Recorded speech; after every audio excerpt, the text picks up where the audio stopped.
नमस्कार सर, मी बीजेपी प्रदेश कार्यालयातून नंदिनी बोलत आहे. साठे योगेश रघुनाथजी यांच्यासोबत बोलले होईल का? हो, बोलतोय मॅडम. मोदी सरकार आपली सेवा करू शकल्याबद्दल भाजप आपली कृतज्ञता व्यक्त करते. किसान सन्मान निधी अंतर्गत आपल्या कुटुंबाला बँकेत पैसे मिळतात का?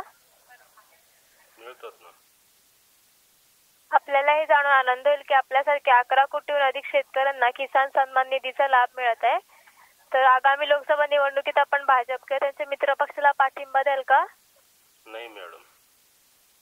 सर, कृपया आम्हाला कारणे सांगू शकता का ज्यामुळे आपण भाजपला पाठिंबा देऊ इच्छित नाही?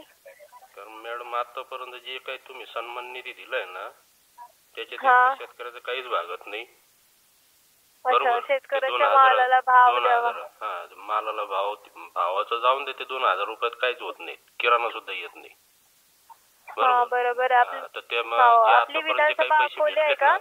जे काही पैसे भेटलेत ना आता ते सगळे पैसे गोळा केलेले आहेत मी. आणि पुढच्या 2024च्या इलेक्शन मध्ये वंचित बहुजन आघाडीचे आमचे उमेदवार जे असतील आदरणीय प्रकाश आंबेडकर साहेब जे देणार आहेत त्यांच्या त्या प्रचारासाठी मी तो खर्च करणार आहे. अच्छा. सर, आपली विधानसभा अकोले आहे का? नाही, अहमदनगर शहर. अहमदनगर का? एक मिनिट सर.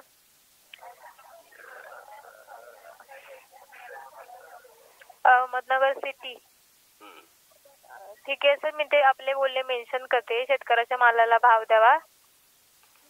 सूर्योदय आणि विश्वकर्म्यांसारख्या अनेक कल्याणकारी योजना आपल्याला सरकारकडून मिळत राहतील. धन्यवाद आपला वेळ दिल्याबद्दल. आपला दिवस. आंदोलन चालू आहे त्या संदर्भात बोलायला लावा कोणाला तरी तिकडून. हो, ठीक आहे सर. थँक्यू.